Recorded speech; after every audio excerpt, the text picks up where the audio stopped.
Hello guys. तो आज की वीडियो में मैं आपसे बात करने वाली हूँ कि घर खरीदने का सही वक्त कौन सा होता है। क्योंकि जो भी लोग घर खरीदने का सोचते हैं उनको ये समझ में नहीं आता कि ये राइट टाइम है। कहीं ऐसा तो नहीं कि हम ऊपर के रेट्स में फंस जाएं और रेट्स फिर नीचे आ जाएं। तो जो सारी बातों का जो इसमें टेक है वो मैं आपसे शेयर करूंगी इस वीडियो में। सबसे पहले आप ये जान लीजिए कि जो भी पोटेंशियल होम बायर होता है वो जनरली किन दो फैक्टर्स को कंसीडर करता है। वो ये देखता है कि जो प्रॉपर्टी के प्राइसेस हैं वो ऊपर जा रहे हैं या नीचे जा रहे हैं, और दूसरा मैट्रिक वो जो ट्रेस करता है वो होता है कि जो होम लोन के इंटरेस्ट रेट्स हैं वो क्या चल रहे हैं। देखिए, ये दोनों मैट्रिसेस इंपॉर्टेंट तो हैं, लेकिन आप घर लें या ना लें ये आपका जो डिसीजन मेकर है ये इसमें मेजर रोल प्ले नहीं करते हैं। सबसे पहला पॉइंट जो आता है, जो आपको घर लेने के लिए आप बिल्कुल इसमें अग्री करें तो आप इस वीडियो को लाइक भी कर दीजिएगा, कि आपको घर तभी लेना चाहिए जब आप उसको अफोर्ड कर सकें। ये बहुत ही इंपॉर्टेंट पॉइंट है और आपको इसको ध्यान से समझना चाहिए। जैसे कि अगर आप किसी घर को अफोर्ड कर पा रहे हो और वो आपको जिस तरह का घर चाहिए, मतलब जिस भी तरीके का आप 3 BHK देख रहे हो, 4 BHK देख रहे हो, या जो पर्टिकुलर लोकेशन में देख रहे हो उस तरीके का घर आपको मिल गया है, और आप ये श्योर हो कि मैं एटलीस्ट उसमें 5 इयर्स या फिर थोड़ा उससे ज्यादा तो मैं रहने ही वाला हूँ। अगर इन तीनों चीजों को लेकर आप ओके हो तभी आपको आगे जाना चाहिए घर लेने के लिए, अदरवाइज आपको घर नहीं लेना चाहिए।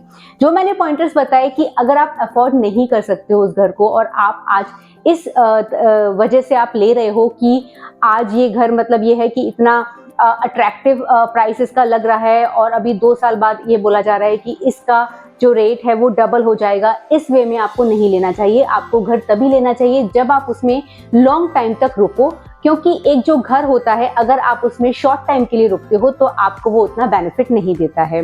कोई भी, अगर मैं वैसे भी आपसे बात करूं कि अगर आप उसे as a real estate investment ही समझो कि चलो मैं श्योर है कि 5-6 साल तो यहाँ रुकूंगा, उसके बाद देखते हैं, मतलब मैं कहीं और मूव कर जाऊं या जो भी है, तो एटलीस्ट आपका जो टाइम होराइजन है रुकने का वो 5 से 6 साल तो होना ही चाहिए। क्योंकि उसके बाद ही जो आपका जो रेजिडेंशियल प्रॉपर्टी होती है उसमें थोड़ा सा आपको एप्रिसिएशन देखने को मिलता है, 10-11% का मिल जाता है उस केस में। और ये भी चीज़ है कि अगर आप अफोर्डेबिलिटी पॉइंट ऑफ व्यू से आप श्योर नहीं हो, क्योंकि आपकी जॉब अनस्टेबल है या बिजनेस अनस्टेबल है, तो आपको वो घर बिल्कुल भी नहीं लेना चाहिए। तो जो मैंने फर्स्ट पॉइंट बताया है कि अगर आप उसको अफोर्ड कर पा रहे हो और उसमें आपको लॉन्ग टाइम के लिए रहना है तभी आपको उस घर को लेना चाहिए। और हाँ, वो घर आपकी जो रिक्वायरमेंट्स हैं जो आपके माइंड में है उनको फुलफिल करता हो। आपको जल्दबाजी में डिसीजन नहीं लेना चाहिए कि भाई प्रॉपर्टी के रेट्स बहुत बढ़ रहे हैं तो मेरे को जो अभी मिल रहा है हाल फिलहाल में ले लेता हूँ, बाद में देखूंगा। इस तरीके से डिसीजन आपको नहीं लेने चाहिए। आपको सोच समझ के ही लेना चाहिए, क्योंकि ये एक बड़ा इन्वेस्टमेंट होता है। 60-70 लाख से कम में कुछ भी नहीं होता जो आपका रेजिडेंशियल प्रॉपर्टी होती है। तो इसीलिए मतलब इस तरीके से बातों में नहीं आना चाहिए डीलर्स के कि भाई इस प्रोजेक्ट की लास्ट यूनिट रह गई है या फिर इसके प्राइसेस नेक्स्ट मंथ तो भाई सर्च करने वाले हैं, तो आपने जल्दबाजी में डिसीजन ले लिया। आपको बहुत मतलब आराम से ही अपना डिसीजन लेना चाहिए। एक तो हो गई ये चीज कि अगर आप अफोर्ड कर पा रहे हो तो फिर कोई भी समय आपके लिए बिल्कुल सही है। अब जो दूसरा पॉइंट आता है और जो मोस्ट इंपॉर्टेंट पॉइंट भी है कि don't try to time the market. ये जो चीज है कि आपको टाइमिंग नहीं करनी चाहिए किसी भी मार्केट में एंटर करने से पहले।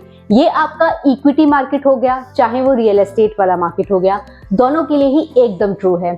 तो इसीलिए अगर आप टाइमिंग करने बैठोगे तो आप कभी भी आपको राइट टाइम नहीं मिल पाएगा, क्योंकि कोई भी प्रिडिक्ट नहीं कर सकता है। जैसे आजकल का जो एनवायरनमेंट चल रहा है रियल एस्टेट का, उसमें अभी जैसे रियल एस्टेट मार्केट आप ये मान लीजिए कि काफी एप्रिसिएशन देखने को मिल ही रहा है। लास्ट 1 ईयर में भी 15-20% का एप्रिसिएशन है जो रियल एस्टेट प्रोजेक्ट्स हैं। तो अभी ये वाला मार्केट सबको काफी अट्रैक्टिव लग रहा है और अभी इक्विटी मार्केट में कोई इंटरेस्टेड नहीं है। तो जनरली देखिए ऐसा होता है कि जो मनी होती है वो एक सेक्टर से दूसरे सेक्टर में रोटेट करती है।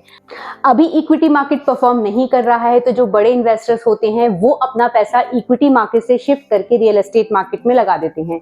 तो जो मार्केट होता है वो एकदम से तेजी से भागने लगता है, और जो रिटेल इन्वेस्टर होता है उसको लगता है कि भाई प्राइसेस सर्च कर रहे हैं, मेरे को घर लेना है, अगर अभी नहीं लिया तो ये तो भाई हाथ से निकल जाएगा, जाएगा और मैं कभी भी घर नहीं ले पाऊंगा।